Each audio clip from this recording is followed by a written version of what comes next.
Hey everyone, we have Manager Bud Black on here with us post game. Go ahead and get started here in a few seconds. If you want to raise your hands now, we'll get rolling as soon as a few people hop on.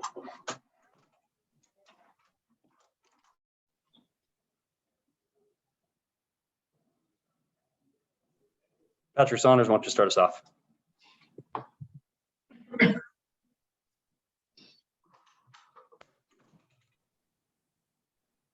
Patrick? Patrick, you there? Patrick, we're going to go to Tracy. Tracy, go ahead. Buddy, just to see Jon Gray, it's like each time he gets a little bit finer, a little bit better. I mean, how impressed are you with what he's done in the last year to get to where he is now? Well, Trace, I think, what I'm noticing is a real self-confidence, an inner calmness, one of self-assurance in his stuff, in his mechanics, in his delivery, his plan of attack with the catcher against the lineup. Just a lot of things are coming together for Jon. So excited for him. We've talked about his stuff. I think the fastball's velocity is where it needs to be. The development of the changeup, the slow curveball, the hard slider, just the mix, like we've talked about, with a number of our guys, is in place for Jon. So, I'm really happy for him. The other one would be just to see Cohn have the night he had tonight. It's almost like you've been waiting for this for about 20 games. Well, you're right. There's a few guys, Trace, right? I mean, we haven't hit our stride offensively for sure. Mac had a nice little run. Hampy had a little bit of a run. Tap put some hits together, a while back. But, as a group, everybody's, not near their expectation. So with Crony, we just got to get these guys to relax, and he's one of the guys. The guys are pressing, right? I mean, we're in low scoring games. We're in games. It comes down to an at bat or two by all our guys, right? It's just not one or two guys. All of them are getting opportunities to get a big knock, and we just haven't had it. So a little bit of the pressure builds for these guys because the want to of this group is really off the charts. So because there's a number of guys who want to prove that they're major league players. So that works against them. That works against them in many cases. But that's the type of night that CJ can have. That double was waffled, that was loud, and then the line drive home run. I mean, that wasn't even a typical home run that CJ could hit the high towering fly ball, but that was good to see. Thank you, sir. Patrick, we're going to try going back to you. Yeah, I'm here now, buddy. Sorry about that. Hey, one more follow-up on CJ. You've mentioned multiple times that you kept the faith with him. You knew he would start to deliver the power you wanted to. What did you see from him, even when his average wasn't very good, that told you eventually he was going to get on track? Well, I've seen him play over the last 5 years. And, I was with him personally in Anaheim in 2016. That was a while ago. I talked to Ron Gardenhire this winter about CJ. Talked to a few other people about it when we were courting him as a free agent.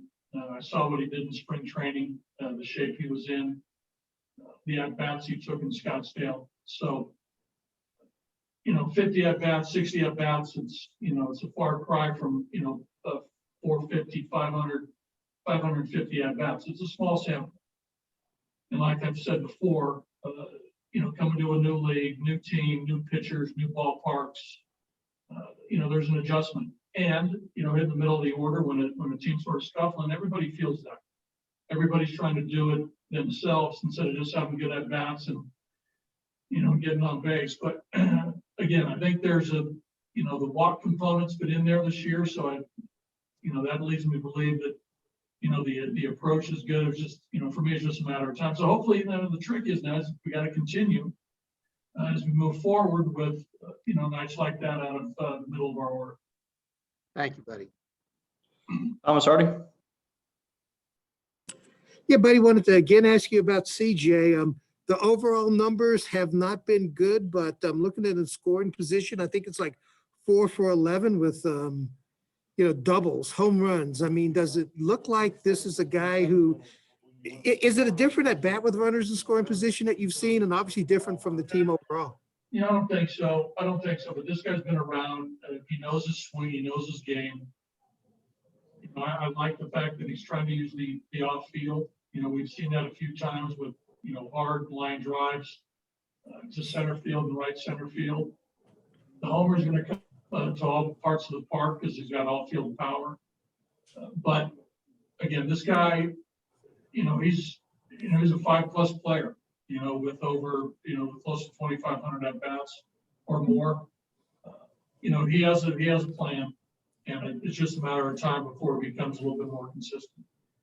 How did it feel kind of sitting on the dugout, 4th inning, 5th inning? You had those opportunities, didn't get the runs in. I mean, do you kind of take the temperature of the group? Was it frustrated, or, what was the feeling at that point, and also after CJ delivered?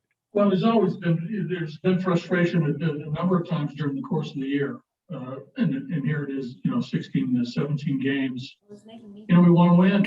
And when we don't produce, guys get frustrated. We're pulling hard for each other. So the dugout actually has been pretty good, still pretty energized and staying positive.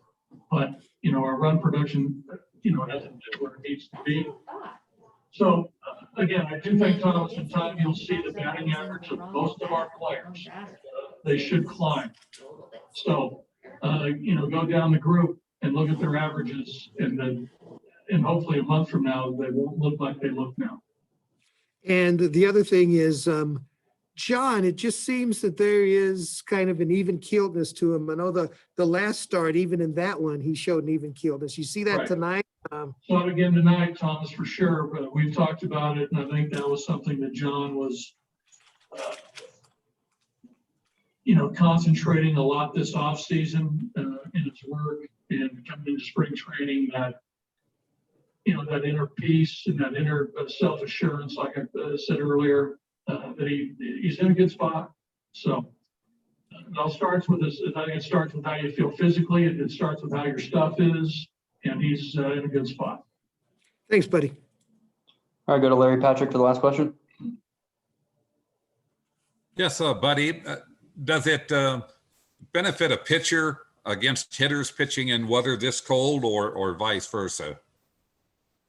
For me, Larry, I always think it benefits the pitcher if they can, stay warm and they don't lose feeling in their fingers, which I think was the case tonight with both guys. I mean, we got some heaters in the dugout, we got hand warmers, we got the big jackets, we got down in the tunnel where it's a little bit warmer. So I think nights like this, I do think it works to the advantage of the pitcher if they can, again, if they can feel the ball properly and be able to spin the ball and throw their off-speed pitches.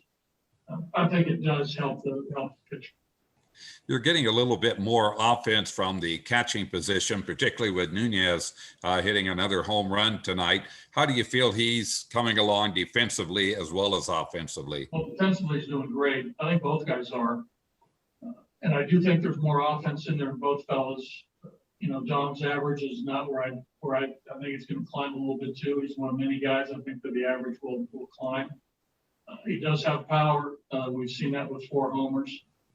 I do think there's a non-base component in there a little bit with Dom too. So good control of the strike zone. He's learning big league pitching, right now, right in front of our eyes.